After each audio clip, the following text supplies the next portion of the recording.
नमस्कार, मैं राजेश शर्मा अपने चैनल यूपी आज में आप सभी का हार्दिक स्वागत अभिनंदन करता हूं। कभी कभी दुनिया के नक्शे पर बनी एक नई लाइन किसी देश की किस्मत भी बदल देती है और पड़ोसी की नींद भी।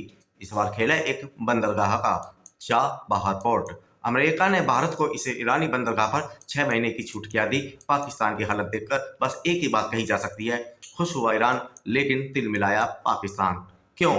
क्योंकि इस छूट के पीछे सिर्फ व्यापार नहीं बल्कि छिपा है एक विशाल जियोपॉलिटिकल गेम, जहां दांव पर लगी है एशिया की सत्ता और भारत की रणनीतिक पकड़। मंच तैयार हुआ वाशिंगटन डीसी में। अमेरिकी विदेश मंत्रालय ने ऐलान किया कि भारत को ईरान के चाबहार पोर्ट पर 6 महीने की विशेष छूट दी जाती है।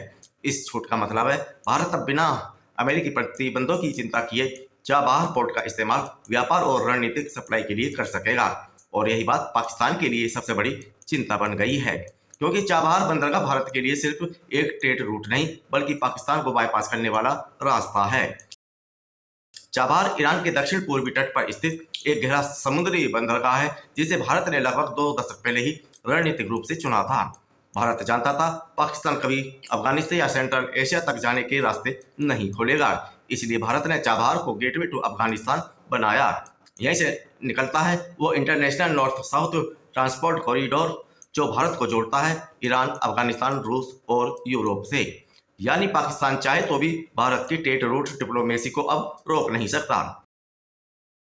अमेरिकी छूट के ऐलान के कुछ घंटों बाद इस्लामाबाद से आवाज आई, पाकिस्तान के विदेश मंत्रालय की। प्रवक्ता ने कहा कि हम इस घटनाक्रम पर ध्यान दे रहे हैं, लेकिन भारत को चाबहार पोर्ट का इस्तेमाल बलूचिस्तान में हिंसा फैलाने के लिए नहीं करना चाहिए।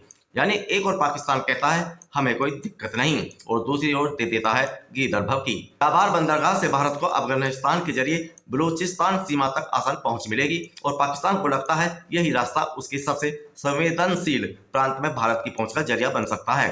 बलूचिस्तान पाकिस्तान का सबसे बड़ा प्रांत है, लेकिन वहां की जनता दशकों से अलगाववाद और असंतोष से जूझ रही है।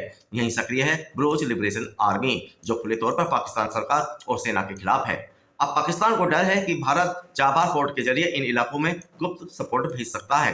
हालांकि भारत बार बार साफ कह चुका है कि हम किसी भी देश की आंतरिक हिंसा में शामिल नहीं हैं। लेकिन पाकिस्तान की साजिश वाली सोच उसे बार बार यही कहने पर मजबूर करती है कि भारत हमारे बलूचिस्तान में आतंक फैला रहा है। नई दिल्ली ने हमेशा कहा कि चाबहार पोर्ट का मकसद सिर्फ कनेक्टिविटी और व्यापार है। भारत ने इस पोर्ट के विकास के लिए ईरान के साथ 10 साल का अनुबंध किया है।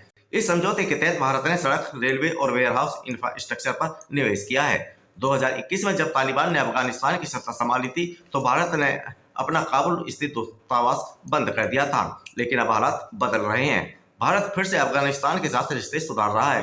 यानी चाबहार सिर्फ व्यापार नहीं बल्कि कूटनीति की नई डोर भी है, जो अफगानिस्तान को फिर से भारत के करीब ला सकती है। इस पूरी कहानी में ईरान सबसे दिलचस्प किरदार है। ईरान के लिए चाबहार बंदरगाह अंतर्राष्ट्रीय निवेश का एक बड़ा अवसर है। अमेरिकी प्रतिबंधों से जूझ रहे ईरान को भारत का सहयोग एक लाइफलाइन की तरह मिला है। ईरान ने कहा कि हम चाबहार को एशिया का नया व्यापारिक केंद्र बनाना चाहते हैं। ईरान जानता है कि अगर भारत और अमेरिका मिलकर इस पोर्ट को सक्रिय रखते हैं तो वे चीन के ग्वादर बंदरगाह का विकल्प बन सकता है। यानी एक बार फिर बंदरगाह की लड़ाई बन रही है, चीन बनाम भारत। सिर्फ 170 किलोमीटर की दूरी पर 2 बंदरगाह हैं, एक चीन पाकिस्तान का ग्वादर, दूसरा भारत ईरान का चाबहार। ग्वादर चीन की बेल्ट एंड रोड इनिशिएटिव का हिस्सा है, जबकि चाबहार भारत की कनेक्ट सेंट्रल एशिया पॉलिसी का केंद्र। दोनों का मकसद एक दूसरे की आर्थिक पकड़ को चुनौती देना। और अब जब अमेरिका ने भारत को चाबहार पर छूट दी है, तो ये पाकिस्तान और चीन दोनों के लिए एक स्ट्रेटेजिक झटका है। पाकिस्तान के बयान में दिलचस्प बात यह है कि वह पहले तो कहता था कि हमें खुशी है कि ईरान को आर्थिक अवसर मिल रहे हैं, लेकिन तुरंत जोड़ देता है कि भारत इस रास्ते का दुरुपयोग ना करे। यानी खुश भी है और डर भी रहे हैं। असल में पाकिस्तान जानता है कि अगर चाबहार पूरी तरह सक्रिय हुआ तो अफगानिस्तान की जरूरत है अब कराची या ग्वादर से नहीं, सीधे भारत के रास्ते पूरी होंगी। इसका मतलब साफ है कि पाकिस्तान की भू रणनीतिक अहमियत घट जाएगी, और यही बात उसे सबसे ज्यादा चुभ रही है।